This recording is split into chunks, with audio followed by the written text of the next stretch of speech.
বাংলাদেশের অন্যান্য অনেক বারে শুধুমাত্র রাজনৈতিক বিশ্বাস বা চেতনার কারণে বা রাজনৈতিকভাবে প্রতিদ্বন্দ্বী ভেবে অনেককে ডিসবার করা হয়েছিল।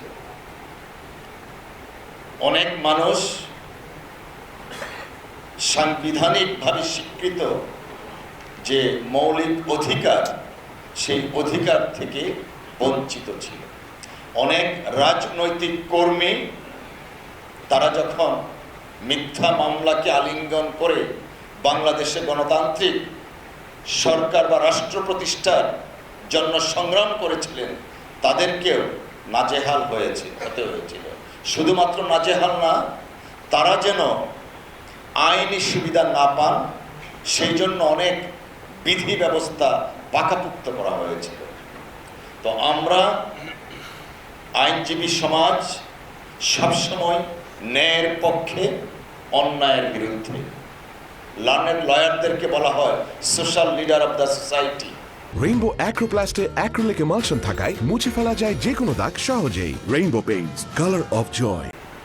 যারা সমাজের ভিতরে গিয়ে মানুষের কল্যাণে কাজ করে। আমরা মনে করি দেশে গণতান্ত্রিক সরকার প্রতিষ্ঠিত হয়েছে, এখন দেশে আইনের শাসন প্রতিষ্ঠা করার জন্য আমাদের সবাইকে ঐক্যবদ্ধভাবে কাজ করতে হবে। লার্নেড জজশিপ যথার্থই বলেছেন বার এবং বেঞ্চের কথা।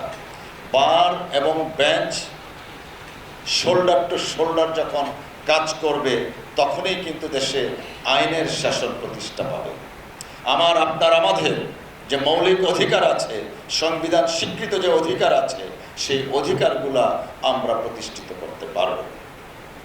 আইনজীবী ভাইয়েরা যারা এখানে আছেন, বিজ্ঞ আইনজীবীবৃন্দ যারা আছেন, আপনাদের কাছে আমি অনুরোধ রাখব, আমরা আইনজীবী সমাজ সবসময় আইনের শাসনে বিশ্বাসী। আমরা আইনজীবী সমাজ সর্বদাই ন্যায়ের পক্ষে। আমরা আইনজীবী সমাজ ন্যায় বিচার প্রতিষ্ঠার জন্য আমরা কাজ করছি।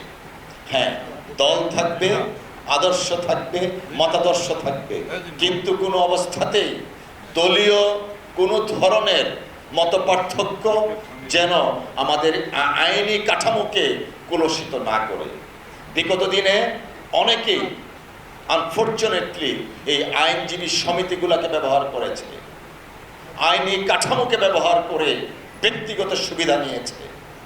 আমরা যেন সেই সমস্ত বিষয়গুলা আবার বাংলাদেশে পুনরাবৃত্তি না করি।